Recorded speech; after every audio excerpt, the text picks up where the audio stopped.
Space mission में भारत का दुनिया में नहीं होगा कोई तोड़। भारत बना रहा ऐसी तकनीक जिसका नहीं होगा कोई जोड़। एलन मस्क की कंपनी का अब जल्द ही बजने वाला है बैंड। भारत ऐसी तकनीक लाएगा, प्रक्षेपण का खर्च आधा रह जाएगा।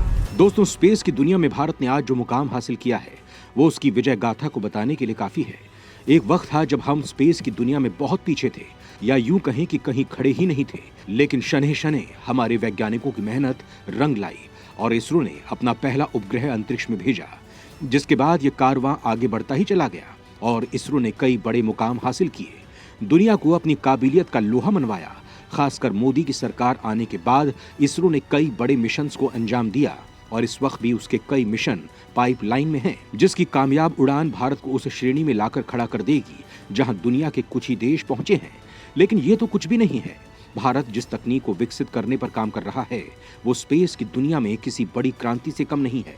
खासकर भारत के लिए, जिसके पास अंतरिक्ष में अनुसंधान के लिए दुनिया के दूसरे देशों के मुकाबले कम बजट है, लिहाजा वो ऐसी व्यवस्था करने में लगा है जिससे उसके प्रक्षेपण की लागत काफी कम हो जाए और वो अपने अनुसंधान को और विस्तार दे पाए। दोस्तों, भारत में इसकी उम्मीद और भी अधिक इसलिए बढ़ गई है क्योंकि पीएम मोदी की बदौलत अब निजी क्षेत्र भी इसमें ताल ठोकने लगे हैं। अभी हाल ही में विक्रम एस का सफल प्रक्षेपण कर निजी क्षेत्र ने अपनी ताकत भी दिखा दी है, जिससे ये कयास लगाए जाने लगे हैं कि आने वाले वक्त में अंतरिक्ष के क्षेत्र में भारत अमेरिका की तरह बड़ा धमाल कर सकता है। दोस्तों, आपको ये जानकर हैरानी होगी कि भारत ने इस दिशा में कदम भी बढ़ा दिया है और आने वाले कुछ सालों में ये तकनीक धरातल पर भी उतर आएगी, जिसके बाद भारत के पास दुनिया की वो तकनीक हो जाएगी जिससे बहुत कम लागत में अंतरिक्ष में उपग्रह भेजे जा सकेंगे। यही नहीं, जिन रॉकेट के जरिए उपग्रह अंतरिक्ष में भेजे जाएंगे उनका दोबारा इस्तेमाल भी किया जा सकेगा, जैसा कि एलन मस्क की कंपनी करती है। मतलब कुल मिलाकर भारत अब उस रेस में शुमार हो गया है जहां उसका मुकाबला एलन मस्क जैसे दिग्गज से होने वाला है। दोस्तों, आज की इस रिपोर्ट में मैं आपको भारत के इसी नई उड़ान के बारे में बताऊंगा जो काफी रोमांचकारी होने वाली है। तो चलिए शुरू करते हैं। भारत में भी वैसे ही रॉकेट बनने वाले हैं जैसे एलन मस्क की कंपनी स्पेस एक्स बनाती है, यानी रीयूजेबल रॉकेट जो खुद ही वापस लौट आए, सीधी लॉन्चिंग करे, सीधे लैंडिंग करे। अगर ऐसा होता है तो भारत पूरी दुनिया में सस्ती और ज्यादा मात्रा में सैटेलाइट लॉन्चिंग का बाहुबली बन जाएगा। दोस्तों, आपको भारत के इस मिशन के बारे में विस्तार से बताऊंगा, लेकिन उससे पहले स्पेस एक्स के बारे में थोड़ी सी जानकारी दे देता हूं, जिससे मुकाबला करने के लिए भारतीय वैज्ञानिकों ने ताल ठोकी है। स्पेस एक्स ने अंतरिक्ष की दुनिया में मचाई है क्रांति। स्पेस एक्स जैसी तकनीक अभी दुनिया में किसी के पास नहीं। दोस्तों, space exploration technologies corporation space x के नाम से व्यवसाय करता है। ये एक अमेरिकी एरोस्पेस निर्माता है जो अंतरिक्ष परिवहन सेवाएं देता है और एक संचार निगम है। इसका मुख्यालय हॉथॉर्न, कैलिफोर्निया में है। स्पेस एक्स की स्थापना 2002 में एलन मस्क ने मंगल ग्रह का उपनिवेशीकरण करने के लिए अंतरिक्ष परिवहन लागत को कम करने के लक्ष्य के साथ की थी। स्पेसएक्स फॉल्कन 9 और फॉल्कन हेवी लॉन्च व्हीकल, कई तरह के rocket engine, cargo dragon, crew spacecraft और स्टारलिंक संचार उपग्रह बनाता है। ये पहली निजी कंपनी है जो स्पेसक्राफ्ट को सफलतापूर्वक लॉन्च करती है, ऑर्बिट में पहुंचती है और अंतरिक्ष यान को फिर से पृथ्वी पर रिकवर करती है। ये अंतर्राष्ट्रीय अंतरिक्ष स्टेशन के लिए एक अंतरिक्ष यान भेजने वाली पहली निजी कंपनी है। ये ऑर्बिटल रॉकेट के लिए पहला वर्टिकल टेक ऑफ और वर्टिकल प्रोपल्सिव लैंडिंग और ऑर्बिटल रॉकेट को पहली बार दोबारा इस्तेमाल में लाने वाली प्राइवेट कंपनी है। साथ ही ये अंतरिक्ष यात्रियों को ऑर्बिट और इंटरनेशनल स्पेस स्टेशन पर भेजने वाली पहली निजी कंपनी भी है। स्पेसएक्स ने फॉल्कन 9 सीरीज के रॉकेटों को 100 से ज्यादा बार उड़ाया है। स्पेसएक्स वाणिज्यिक इंटरनेट सेवा प्रदान करने के लिए स्टारलिंक नामक एक उपग्रह इंटरनेट समूह विकसित कर रहा है। जनवरी 2020 में स्टारलिंक तारामंडल अब तक का सबसे बड़ा उपग्रह तारामंडल बन गया है और अप्रैल 2022 तक ये ऑर्बिट में 2100 से ज्यादा छोटे उपग्रहों को शामिल कर चुका है। ये कंपनी इंटरप्लैनेटरी और ऑर्बिटल स्पेस फ्लाइट के लिए निजी तौर पर वित्त पोषित पूरी तरह से reusable super heavy lift launch system starship भी विकसित कर रही है।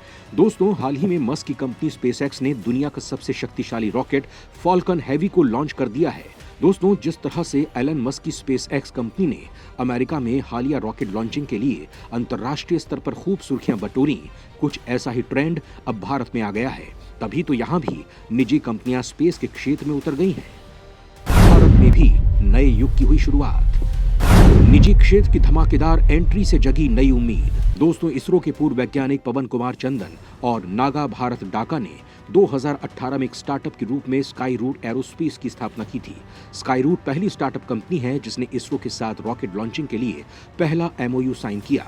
इसके अलावा चेन्नई की अग्निकुल कॉस्मोस और स्पेस किड्स, कोयम्बटूर स्थित बेलाट्रिक्स एरोस्पेस जैसी कुछ कंपनियां हैं जो छोटे सैटेलाइट भेजने के मौके की तलाश में हैं। दोस्तों, स्काई रूट को भरोसा है कि वो अत्याधुनिक तकनीक की मदद से बड़ी संख्या में और बेहद किफायती रॉकेट बना सकेंगी और अगले एक दशक में कंपनी ने 20,000 छोटे सैटेलाइट छोड़ने का लक्ष्य पूरा करेंगी। कंपनी का कहना है कि अंतरिक्ष में सैटेलाइट भेजना अब टैक्सी बुक करने जैसा है, तेज, सटीक और सस्ता हो जाएगा। ये भी कहा गया है कि रॉकेट्स को इस तरह डिजाइन किया गया है कि इन्हें 24 घंटे के अंदर असेंबल कर किसी भी लॉन्चिंग केंद्र से छोड़ा जा सकता है। दोस्तों, साल 2020 से भारतीय अंतरिक्ष सेक्टर में सार्वजनिक और निजी कंपनियों की सहभागिता की शुरुआत हुई थी। जून 2020 में मोदी सरकार ने इस क्षेत्र में बदलाव की शुरुआत की थी, जिसके बाद निजी कंपनियों के लिए रास्ता खुला। इसके लिए इनस्पेस ई नामक एक नई संस्था बनाई गई जो इसरो और स्पेस कंपनियों के बीच पुल का काम करती है। अनुमान है कि 2040 तक अंतर्राष्ट्रीय स्पेस उद्योग का आकार $1 ट्रिलियन तक हो जाएगा। दोस्तों, भारत इस आकर्षक बाजार में जगह बनाने को आतुर है। इस उद्योग में भारत की हिस्सेदारी अभी महज 2% ही है। भारत इस गैप को भरने के लिए नई स्पेस टेक्नोलॉजी के लिए निजी कंपनियों को बढ़ावा दे रहा है। दोस्तों, अब आप समझ गए होंगे कि भारत जो तकनीक विकसित करने की सोच रहा है, आखिर वो कैसे इस मुकाम तक पहुंच सकता है। स्पेस एक्स जैसा रॉकेट विकसित करेगा भारत। स्पेस मिशन के खर्च को आधा करने की कवायद। दोस्तों, भारत का सबसे भरोसेमंद रॉकेट है PSLV।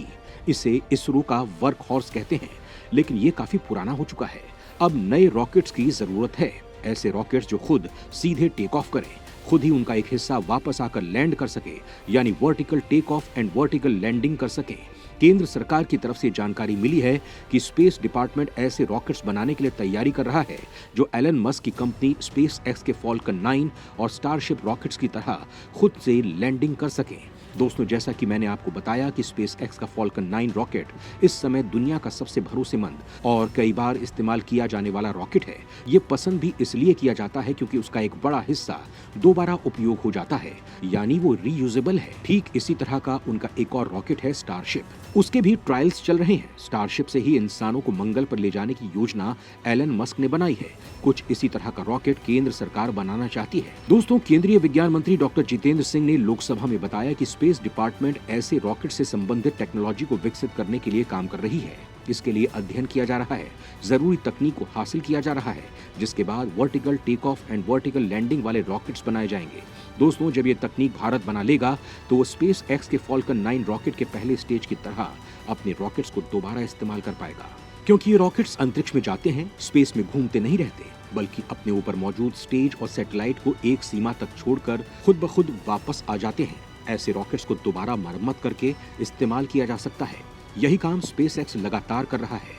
दोस्तों, भारत में ऐसे रॉकेट्स को लेकर उम्मीद इसलिए भी जगी है कि अमेरिका की तरह ही भारत में भी निजी कंपनियां इस फील्ड में उतर गई हैं। हाल ही में इसरो ने इन निजी कंपनियों में से एक का रॉकेट लॉन्च किया है। दूसरी एक निजी कंपनी के लिए लॉन्च पैड और मिशन कंट्रोल सेंटर तैयार करके दिया है। दोस्तों, निजी क्षेत्र के जिस रॉकेट को लॉन्च किया गया है उसके बारे में भी आपको थोड़ी सी जानकारी दे देता हूँ। दोस्तों, भारत का पहला प्राइवेट रॉकेट विक्रम एस 18 नवंबर को लॉन्च कर दिया गया है। इस रॉकेट को हैदराबाद की एक private startup company Skyroot ने बनाया है, जिसे श्रीहरिकोटा में इसरो के लॉन्चिंग केंद्र सतीश धवन स्पेस सेंटर से लॉन्च किया गया है। इसके साथ ही भारत के अंतरिक्ष तकनीक के मामले में निजी रॉकेट कंपनियों के प्रवेश की शुरुआत हो गई है। दोस्तों, इसके बाद भारत अब उन चंद देशों में शामिल हो गया है जहां निजी कंपनियां भी अपने बड़े रॉकेट लॉन्च करती हैं। दोस्तों, भारत सरकार को ऐसी ही कंपनियों से आशा है कि वो भविष्य में अपने रीयूजेबल रॉकेट्स बनाएंगी। शुरुआत छोटे सैटेलाइट्स को लॉन्च करने वाले रीयूजेबल ऑटोनोमस VTVL रॉकेट से होगी। उनकी सफलता के बाद बड़े साइज के रॉकेट बनाए जाएंगे, जिससे भारी सैटेलाइट्स को अंतरिक्ष में भेजा जा सके। दोस्तों, इस तरह के रॉकेट्स का फायदा ये होता है कि दूसरे देश की कंपनियां, सरकारें या संस्थाएं अपने छोटे सैटेलाइट्स को लॉन्च करने के लिए सस्ते, भरोसेमंद रॉकेट्स और स्पेस एजेंसी को खोजती हैं। इस मामले में भारत दुनिया का सबसे भरोसेमंद देश है। इसीलिए संभावना है कि अगले 5 सालों में भारत में इस तरह के रीयूजेबल ऑटोनोमस VTVL रॉकेट्स की सीरीज शुरू हो जाए। उनसे स्पेस टेक्नोलॉजी का नया दौर शुरू होगा। दोस्तों, आपको क्या लगता है कि भारत अपने इस मुकाम में सफल हो पाएगा या नहीं? और अगर सफल होगा तो उसमें अभी और कितना समय लगेगा? अपने जवाब हमें कमेंट बॉक्स में जरूर बताएं। जय हिंद, जय भारत।